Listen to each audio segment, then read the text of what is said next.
পায়ের উপর দিয়ে গেল চাকা, আহত বিএনপি নেতা সোহেল। খালেদা জিয়ার বার্তা, গণতন্ত্রকে যেন সবাই মিলে প্রতিষ্ঠা করি, বলছেন মির্জা ফখরুল। জানাবো জাতীয় স্থায়ী কমিটির বৈঠক, অন্তর্বর্তী সরকারের অধীনে স্থানীয় নির্বাচন চায় না বিএনপি। শুনছিলেন সংবাদ শিরোনাম, এবারে বিস্তারিত। পায়ের উপর দিয়ে গেল চাকা, আহত বিএনপি নেতা সোহেল।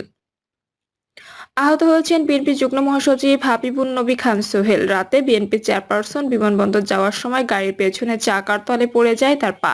রাতে গুলশান এভিনিউ রোডে এ ঘটনা ঘটে। বিএনপির মিডিয়া সেল সদস্য শায়রুল কবির খান জানান, হাবিবুন নবী খান সোহেল মারাত্মক আঘাত পেয়েছেন, 2 সপ্তাহ বিশ্রামে থাকতে হবে। খালেদা জিয়ার বার্তা, গণতন্ত্রকে যেন সবাই মিলে প্রতিষ্ঠা করি, বলছেন মির্জা ফখরুল। বিএনপি মহাসচিব মির্জা ফখরুল ইসলাম আলমগীর বলেছেন, গণতন্ত্র যেন প্রতিষ্ঠা করা হয়, গণতন্ত্রকে যেন আমরা সবাই মিলে প্রতিষ্ঠা করি। এই বার্তাটি দিয়েছেন বিএনপি চেয়ারপারসন বেগম খালেদা জিয়া। দলীয় প্রধান বেগম খালেদা জিয়াকে বহনকারী এয়ার অ্যাম্বুলেন্সটি ঢাকা ত্যাগ করার পর রাতে বিমানবন্দরের সাংবাদিকদের একথা জানান বিএনপি মহাসচিব। সুচিকিৎসা করে দেশনেত্রী বেগম খালেদা জিয়া দ্রুতই আবার দেশের মানুষের কাছে ফিরে আসবেন বলেও আশা প্রকাশ করেন মির্জা ফখরুল। বিএনপি মহাসচিব আরো বলেন, যাওয়ার সময় তিনি আবারও দেশবাসীকে বলেছেন যে তারা যেন আমার জন্য দোয়া করেন। আমিও আল্লাহর কাছে এই দোয়া চাই, দেশবাসীকে যেন ভালো রাখেন, তাদের কল্যাণ করেন। মির্জা ফখরুল বলেন, ফ্যাসিস্ট আওয়ামী লীগ সরকারের নির্যাতনে, মিথ্যা মামলায় বাংলাদেশের সবচেয়ে জনপ্রিয় নেত্রী বেগম খালেদা জিয়াকে 6 বছর আটক করে রাখা হয়। আটক করে রাখার সময় তিনি অসুস্থ হয়ে পড়েন, অত্যন্ত অসুস্থ হয়ে হাসপাতালে ভর্তি হন। তারপর আমরা বারবার বলেছি বিদেশে নেওয়ার জন্য সুযোগ দিন, কিন্তু ফ্যাসিস্ট হাসিনা কোনো কথাতেই কর্ণপাত করেননি। আল্লাহর অশেষ রহমতে ছাত্র জনতার অভ্যুত্থানের মধ্য দিয়ে 5ই আগস্ট হাসিনা বাংলাদেশ থেকে পালিয়ে যাওয়ার পরে আজকে দেশনেত্রী বেগম খালেদা জিয়া সম্পূর্ণ মুক্ত হয়েছেন মিথ্যা মামলা থেকে। তিনি চিকিৎসার জন্য লন্ডনে গেছেন, এটা আল্লাহর জন্য শুকরিয়া জানাচ্ছি। উন্নত চিকিৎসার জন্য যুক্তরাজ্যের উদ্দেশ্যে এয়ার অ্যাম্বুলেন্সে ঢাকা ছেড়েছেন সাবেক প্রধানমন্ত্রী বিএনপি চেয়ারপারসন খালেদা জিয়া। জাতীয় স্থায়ী কমিটির বৈঠক, অন্তর্বর্তী সরকারের অধীনে স্থানীয় নির্বাচন চায় না বিএনপি। অন্তর্বর্তীকালীন সরকারের অধীনে স্থানীয় সরকার নির্বাচন চায় না বিএনপি। দলটির অভিমত, এ ধরনের সরকারের অধীনে স্থানীয় নির্বাচন হওয়ার নজির নেই। বিদ্যমান রাজনৈতিক পরিস্থিতির আলোকে জন আকাঙ্ক্ষাকে প্রাধান্য দিয়ে এখন সরকারের উচিত জাতীয় নির্বাচনের দিকে ফোকাস করা। একই সঙ্গে জুলাই গণঅভ্যুত্থানের ঘোষণাপত্র নিয়ে প্রশ্ন তুলে বিএনপি বলেছে, ঘোষণাপত্রে গণতন্ত্রের জন্য বিএনপি সহ রাজনৈতিক দলগুলোর বিগত 16 বছরের লড়াই, সংগ্রাম ও ত্যাগের কথা উল্লেখ নেই। তাই সরকারি উদ্যোগে ডিক্লারেশনের এই বিষয়টি অন্তর্ভুক্তিতে এখন থেকে সোচ্চার হওয়ার সিদ্ধান্ত নিয়েছেন তারা।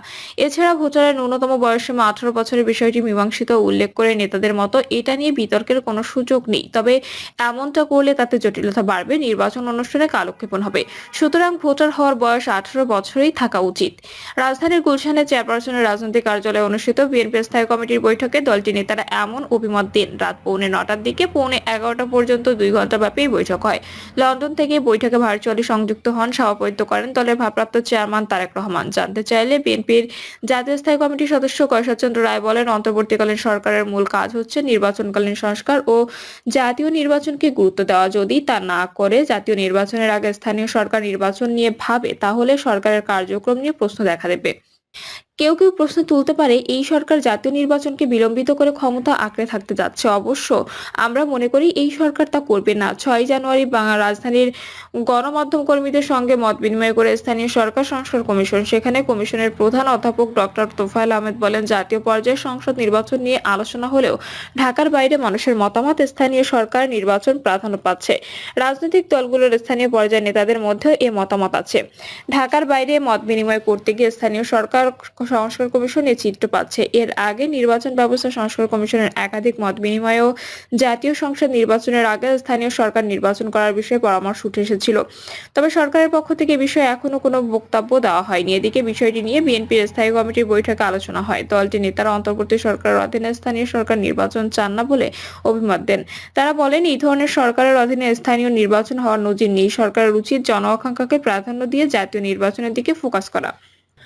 সরকারকে কোনো চাপ কিংবা কোনো পক্ষ বা কারো স্বার্থে প্রাধান্য না দিয়ে জনস্বার্থে দেশকে নির্বাচনমুখী করে সামনে এগিয়ে যেতে হবে। সূত্রমতে বৈষম্য বিরোধী ছাত্র আন্দোলন ও জাতীয় নাগরিক কমিটি জুলাই গণ অভ্যুত্থানের ঘোষণাপত্র নিয়েও আলোচনা হয় বৈঠকে। বিএনপি নেতারা মনে করেন এই ঘোষণাপত্র তাদের বিগত 16 বছরের আন্দোলন সংগ্রাম ও ত্যাগের স্বীকৃতি থাকতে হবে, কেননা গণতন্ত্রের জন্য লড়াই সংগ্রাম করতে গিয়ে এই সময় তাদের অসংখ্য নেতাকর্মী গুম, খুন, বিচার বহির্ভূত হত্যা, মামলা, হামলা, নির্যাতন, নিপীড়নের শিকার হয়েছে। নেতাদের দাবি হঠাৎ করে নয়, বিএনপির গত 16 বছরের আন্দোলনের পটভূমিতে জুলাই আগস্ট গণ অভ্যুত্থানে সংঘটিত হয়েছে, যার মধ্য দিয়ে ফ্যাসিবাদের পতন ঘটে। সুতরাং এই গণ অভ্যুত্থানে শুধু 36 দিনের আন্দোলনের ফল নয়, কিন্তু বিএনপি সেই দীর্ঘ সংগ্রাম ত্যাগ নিয়ে কোনো আলোচনা নেই। এমন প্রেক্ষাপটে ঘোষণাপত্রে গণতন্ত্রের জন্য বিএনপি 16 বছরের সংগ্রাম ত্যাগের বিষয়টি অন্তর্ভুক্তি সোচ্চার হওয়ার সিদ্ধান্ত নিয়েছে দলটি। এ লক্ষ্যে শিগগিরই সভা সেমিনারের মধ্য দিয়ে তাদের উপর নির্যাতন, নিপীড়ন, তাদের ত্যাগের বিষয়গুলো তুলে ধরা হবে। এছাড়া আগামীতে সরকারের সঙ্গে আলোচনাও এই বিষয়টি জোরালোভাবে তুলে ধরবে বিএনপি। 31শে ডিসেম্বর ছাত্রদের জুলাই গণ অভ্যুত্থানের ঘোষণাপত্র দেওয়ার উদ্যোগ এবং শেষ মুহূর্তে সরকারের পক্ষ থেকে রাজনৈতিক ঐকমত্যে এই ঘোষণাপত্র তৈরির ঘোষণায় তা স্থগিত করা হয়। ডিক্লারেশন প্রশ্নে ছাত্র ও সরকারের এই অবস্থান বিএনপির কাছে স্পষ্ট নয়। বৈঠকে সিদ্ধান্ত হয় এই ইস্যুতে সরকার যখন আলোচনার উদ্যোগ নেবে তখন বিষয়টি তুলে ধরবে বিএনপি। দেশে ভোটার হওয়ার বয়স 17 বছর নির্ধারণ করা উচিত বলে 27শে ডিসেম্বর রাজধানীতে এক অনুষ্ঠানে অভিমত দেন অন্তর্বর্তী সরকারের প্রধান উপদেষ্টা ডক্টর মোহাম্মদ ইউনূস। স্থায়ী কমিটির বৈঠকে বিষয়টি নিয়েও আলোচনা হয় এবং বিএনপি নেতারা অভিমত দেন। তারা বলেন, যুক্তরাষ্ট্র, যুক্তরাজ্য সহ দক্ষিণ এশিয়ার প্রায় সব দেশেই ভোটার হওয়ার বয়স 18 বছর। এটা নিয়ে বিতর্কের কোনো সুযোগ নেই। তবে এখন ভোটারের বয়স কমালে জটিলতা বাড়বে, নির্বাচন অনুষ্ঠানে কালক্ষেপণ হবে। এছাড়া স্থায়ী কমিটি মনে করে ভোটার হওয়ার বয়স 18 বছরই থাকা উচিত। জানা যায়, ছাত্রদের জুলাই ঘোষণাপত্রের অন্যতম লক্ষ্য ছিল 72 সংবিধানকে বাতিল করা। এক্ষেত্রে বিএনপির আপত্তি রয়েছে, যেটি দলটির নেতারা ইতোমধ্যে জানিয়েছে। স্থায়ী কমিটির বৈঠকে বিষয়টি নিয়ে ফের আলোচনা হয়েছে। নেতারা মনে করেন সংবিধানের বাইরে গেলে দেশে অস্থিরতা তৈরি হবে। এছাড়া ছাত্ররা যে সংবিধান বাতিল করে দেওয়ার কথা বলছে, সেই 72 সংবিধানের আলোকে বর্তমান অন্তর্বর্তী সরকার গঠন সহ রাষ্ট্রের সবকিছু পরিচালিত হচ্ছে। অর্থাৎ এই সংবিধানের অধীনে রাষ্ট্রের কাঠামোগত একটা অবস্থান আছে। সুতরাং যারা এটা বাতিলের কথা বলেছেন তাদের পেছনে ভিন্ন উদ্দেশ্য রয়েছে। রাজনৈতিক দলগুলোকে এই ব্যাপারে সতর্ক থাকতে হবে। বিএনপির অভিমত, সংবিধান কখনো কবর দেওয়া যায় না, পরিবর্তন, পরিমার্জন ও সংশোধন হতে পারে, সেটাই হবে সর্বোত্তম পন্থা। এদিকে সরকার বিজয় দিবসে নির্বাচনের সম্ভাব্য সময়সীমার ব্যাপারে একটা ধারণা দিলেও এখনো সুনির্দিষ্ট রোডম্যাপ দেয়নি। এর পেছনে বৈষম্য বিরোধী ছাত্র আন্দোলনের চাপ থাকতে পারে বলেও বৈঠকে কেউ কেউ অভিমত দেন। তারা বলেন, ছাত্ররা সরকারি সহযোগিতা নতুন রাজনৈতিক দল গঠন করতে যাচ্ছে। সেই দলকে সংগঠিত করা এবং সারা দেশের কার্যক্রম বিস্তৃত করতে যথেষ্ট সময়ের প্রয়োজন।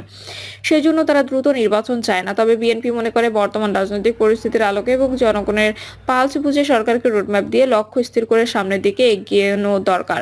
কারণ দেশবাসীর নানা ষড়যন্ত্র মোকাবেলায় নির্বাচিত সরকারের বিকল্প নেই। তাছাড়া নির্বাচন যত বিলম্ব হবে, সংকটও তত বাড়বে। বৈঠকে খালেদা জিয়ার বিদেশ উন্নত চিকিৎসা নিয়েও আলোচনা হয়। বিএনপি নেতারা বলেন, ক্ষমতাচ্যুত স্বৈরাচারী আওয়ামী সরকার রাজনৈতিক প্রতিহিংসার কারণে খালেদা জিয়ার উন্নত চিকিৎসার পর সুযোগ বন্ধ করে রেখেছিল। গুরুতর অসুস্থ হওয়া সত্ত্বেও তাকে বিদেশে যেতে দেওয়া হয়নি। তবে পরিবর্তিত পরিস্থিতিতে তিনি এখন যে বিদেশে যাচ্ছেন, এটা তাদের জন্য অনেক স্বস্তির বিষয়। বৈঠকে বিএনপি চেয়ারপারসনের সুস্থতার জন্য দেশবাসীর কাছে দোয়া চাওয়া হয়। একই সঙ্গে প্রত্যাশা ব্যক্ত করা হয়, চিকিৎসা শেষে তিনি দ্রুত দেশে ফিরে আসবেন।